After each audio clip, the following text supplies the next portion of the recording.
At this point, I want to yield some time to my good friend G.T. Thompson from Pennsylvania, part of our Health Caucus and Healthcare Administrator. Thank you. Thank my good friend from Tennessee. It is what an important topic. I, as you have, Dr. Rowe, have been out in the community throughout my congressional district, listening. Sitting with both individuals and families and businesses, a lot of small businesses, and all indications are at the very best. Costs are going up. And there's so many questions that people have. There's what is most is unknown, but what is known is very negative. A negative impact on individuals and families and businesses. I have to say that everything's seen, and so I'll be careful here because with scope of practice, I'm with a bunch of physicians, and I know I'm even a former therapist and rehab services manager in hospitals. I know not to diagnose, but I can't resist. I can't resist. I got to diagnose. Obamacare is terminal. It is, and it is going to fail under the crushing weight of its own flawed design, and all evidence points to that. And I'm not going to replow the fields that you all have with what Democratic senators are admitting and acknowledging, going public. But many of us have held concerns with this law for some time, and I'm glad some of the proponents of the law are now really finally speaking the truth on it. For example, this past week on May 3rd, Investors Business Daily reported how retailers are slashing work hours in anticipation of the implementation of the President's so-called Affordable Care Act. And I quote, "Retailers are cutting workers' hours at a rate not seen in more than 3 decades.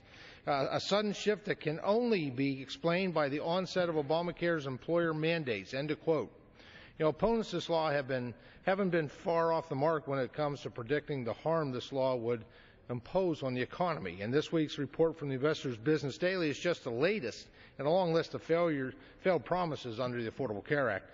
And with each new tax or regulatory mandate, when I think about the amount of regulations that came out under HIPAA, and those of us who are working in healthcare, we saw that. The cost that added to care, now multiplied by over 100 the new bureaucracies that will be. So it's HIPAA on steroids, and what that will do to crush the availability of affordable health care. The President's so-called Affordable Health Care Act becomes even more unaffordable for both for individuals, families, and for businesses. I had the opportunity and the privilege of working almost 30 years in healthcare, serving people facing life-changing disease and disability, and I always followed 4 principles during my professional work, and they've guided me in healthcare here, that whatever we did and made changes to healthcare should decrease cost, should increase access, make sure America always remains a place of quality and innovation, and that should be the patient who makes decisions in consultation with their physician. I've seen all 4 of those principles. When I read that bill, it stood out to me that the language of the Affordable Care Act was going to violate those 4 principles, and we've seen nothing but evidence mounting that is occurring today. In terms of cost, we've seen what happens to premiums. The American people know that because they see what those premium costs are that are coming to them, beyond what their budgets can sustain, much more than what they were paying prior to the signing of that bill.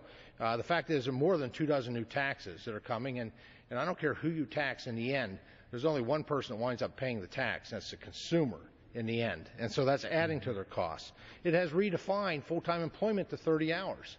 I have to wonder about, today we have record unemployment and underemployment, and how many more Americans are going to be pushed into underemployment? I know it's an unintended consequence, but it occurs. And if you're underemployed, how do you afford what costs those increased premiums are coming your way? Would the gentleman yield? I just wanted to put an asterisk to your comment about employment. We met with Mort Zuckerman, economist and editor of U.S. News and World Report. He says that much of the, quote, growth in jobs reports that you see is actually people re-entering the job market, but they're actually getting part-time jobs instead of full-time jobs, and in some cases getting a second or third part-time job. And so we're actually seeing an inflation of the actual number. So Obamacare, and I would argue Obamanomics in general, is actually taking us to not only an underemployed society, but an unemployed society and underemployed society, and much of it is from Obamacare. And I yield back. No, I couldn't agree with the gentleman more. Underemployment we talk a lot about, we hear a lot about unemployment numbers, but underemployment is a terrible story in itself. And as more folks, and this unfortunately puts the wrong types of pressure on the business community to actually have people working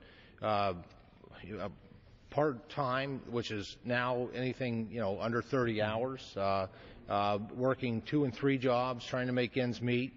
The access, I said, was the second principle, and the Affordable Care Act, Obamacare has violated access from many different perspectives. You just look at the announcement the past 2 weeks with the pre-existing condition fund. I mean, that was one of the 2 target groups under which this piece of legislation was shoved down the throats of the American people, and that fund's depleted. It was so poorly designed that now the president appears to have no intentions of doing anything with it. So it's leaving all the folks with pre-existing conditions. And I think all of us would agree, our vision of what we do in healthcare, though, that is a group that we want to try to find a way for them to be able to purchase affordable health insurance. Just because you're born with or develop a disease or a disability, it shouldn't keep you from purchasing that. Obamacare is failing on that. The other one I would say is the expansion of Medicaid.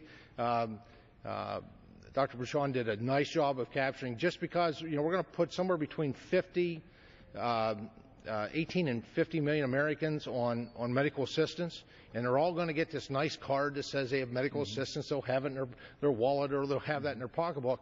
But the reality is, most physicians today will not accept a patient on medical assistance. So just because you have coverage doesn't mean you have access. And the folks that wrote this bill clearly were clueless about the approach that we need to take. And there are things out there we should be doing, and I think those are things that we can agree upon. And finally, quality and innovation. The excise tax is it's going to stymie innovation and quality that we've enjoyed here in this country. And patient choice, I just come right back to one thing.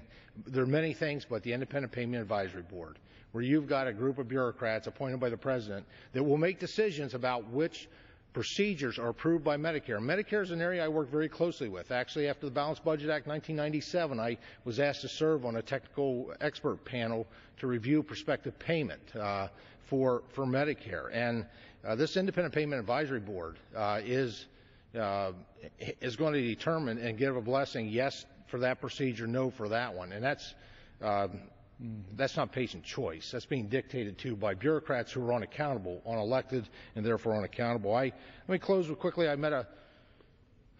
You meet a lot of people that have been impacted by this early. One woman in particular lived her whole life planning her retirement, was so looking forward to it. Smart lady. She had laid her plan out. She had worked for a company, and part of her plan is health care, that what was going to be affordable, and she had her company plan and invested.